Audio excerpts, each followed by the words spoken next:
அப்ப இருந்த அதிமுக ஆட்சி ஊழலா இருக்கே. அம்மையார் அம்மா ஜெயலலிதா அம்மாக்கு அப்புறம் சரியான நிர்வாகம் இல்லையே, ஊழல் ஆட்சியா இருக்கே, அடிமைகளின் கூடாரமா மாறிடுச்சு அப்படின்லாம் இருந்த சமயத்துல 21ல திமுக வந்தா நல்லா இருக்குமே அப்படின்னு தமிழகம் முழுவதும் நினைச்சாங்க. இதெல்லாம் இனிமேட் நடக்காது. அதெல்லாம் அதிமுக இபிஎஸ் ஐயா மாதிரி ஒரு தலைமை இருக்க வரைக்கும் நடந்துகிட்டே இருந்துச்சு, ஜெயிச்சுட்டே இருந்தீங்க. ஆனால்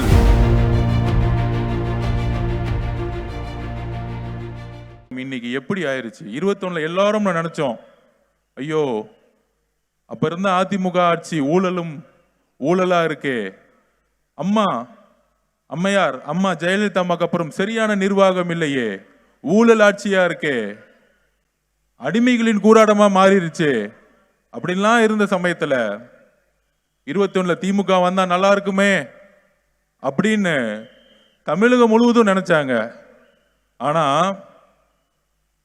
தமிழகத்திலேயே ஒரு கொங்கு மண்டலம் இருக்கு பாருங்க, அவங்களுக்கு உண்மை அப்பதான் புரிஞ்சிருக்கு. 21லயே புரிஞ்சுக்கிச்சு, இந்த திமுகவை நம்பவே கூடாது, திமுக ஓட்டு போடவே கூடாதுன்னு 21லயே முடிவு எடுத்துட்டாங்க. அந்த அளவுக்கு கொங்கு மண்டலம் அரசியலை ரொம்ப உள்வாங்கி இன்னைக்கு அந்த கொங்கு மண்டல திமுக ஆட்சியில் என்ன நடந்துட்டு இருக்கு? ஸ்மார்ட் சிட்டி அனௌன்ஸ் பண்ணாங்க, ஆனா வெறும் பேப்பர்ல இருக்கு.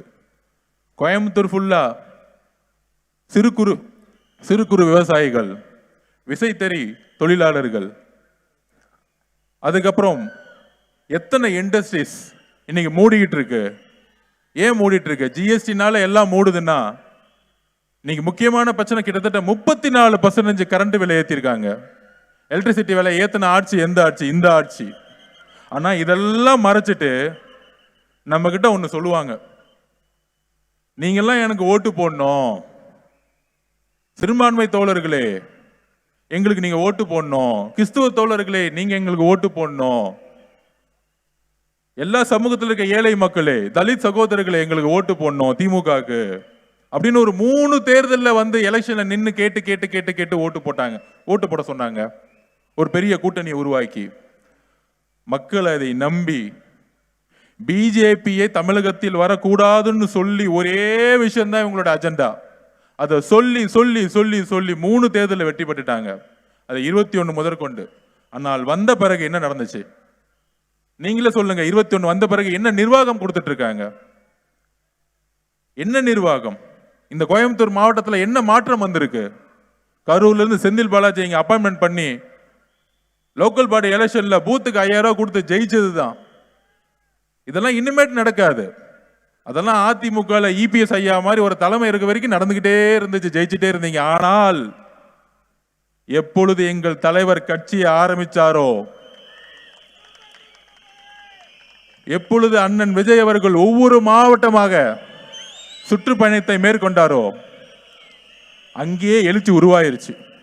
செய்திகளை உடனுக்குடன் தெரிந்து கொள்ள கீழ்கண்ட கேபிள் மற்றும் டிடிஎச் நெட்வொர்க்குகளில் எம்நாடு செய்தி தொலைக்காட்சியை காணுங்கள்.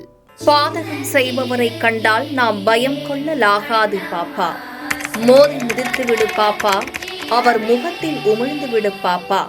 அண்மை செய்திகளை உடனுக்குடன் தெரிந்து கொள்ள இணைந்திருங்கள் எம்நாடு தொலைக்காட்சியுடன்.